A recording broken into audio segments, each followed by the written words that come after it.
If you are a blue collar worker, I'm a blue collar worker. I feel like we need to redefine our idea and our ideologies on work, what we think work is.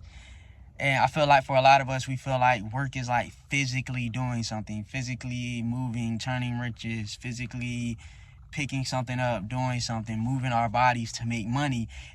In all actuality and reality, we know that the world around us, that is the least effective way to make the most amount of money.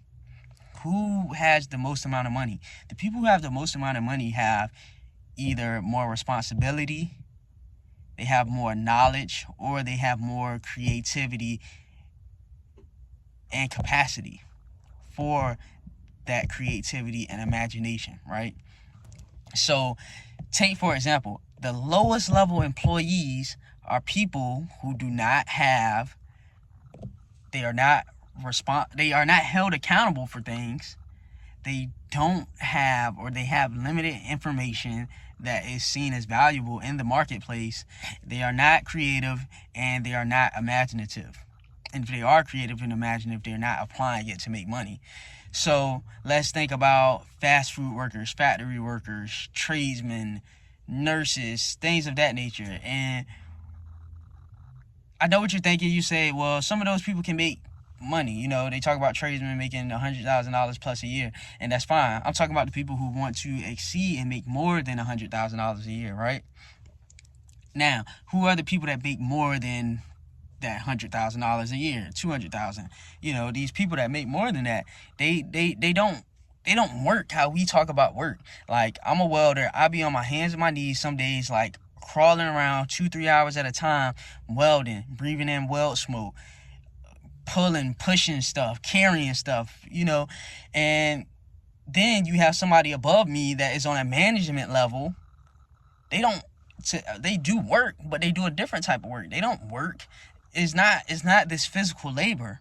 So when we say by the sweat of my brow and through hard work and all of these things, I want you to challenge yourself to think, what does that actually mean? Maybe the hard work is mental. Maybe the hard work is imaginative. Maybe the hard work is creative. Maybe the hard work is accountable. Maybe the hard work is unifying and bringing people together, bringing people entertainment. So I challenge you to think about what we define as work, and then I also challenge you to think about what is the difference between work and play. So is the NBA a job? Is the NBA work? Because you literally play basketball. You play basketball. I don't play welding. I go to work and I work as a welder and I get paid. They play basketball and they get money, right? So for some, the NBA can be work. For some absolute NBA players, it probably is hard work. But what is the difference between college basketball and NBA basketball, right?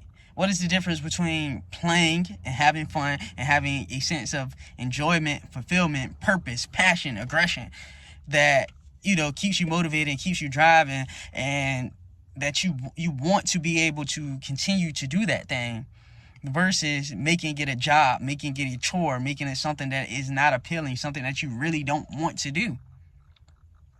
What is the difference? So are they working or are they playing? Or is it all in the mind, right? So when you say you have to work to make money, are they really working? What about people who are actors or actresses, or people who are singers, songwriters, and things of that nature? Are they working or are they playing? What about people, like, even on the management level? Are they working or are they playing? Are they physically on their hands and knees doing the work, or are they using their imaginations? Are they using their mind? Are they using a certain skill set to play around and say, well, I'm gonna put this person here and I'm gonna make this person do here, da da da da? And depending on if you enjoy that or not, that is the difference between your work and your play. So ultimately, when we say you have to work to make money, is to sum it all up, find something that you'll love to do, and if you can figure out how to make money from it, then you never have to work a day again in your life. So I challenge you to follow your passion, follow your purpose, to stay inspired. To stay inspired, to broaden your horizons, to broaden your network. Talk to somebody who makes more than you and figure out how they got it and how they did it. If it's something that interests you, something that you can have fun at, something that that you would enjoy life. Like, most people will spend their waking hours at work. So you sleep for like a third of it. So you only have 16 waking hours in a day. So out of waking hours, you spend 50% of our, little less than 50 if you got the weekends, but some people work overtime on the weekends. So we spend about 40 to 50% of our waking hours at this job. And a lot of people do it doing something they hate. And it's okay to do manual labor, it's okay to do physical labor, but it's, for me, that's not what I want. I don't want it for you if you go in with the mindset of thinking, I have to do this thing that I hate for 50% of my waking hours because that is the only way to live and that is the only way to make money. So I need you to turn that switch on in your brain and get creative, and to develop a mindset and a perspective of,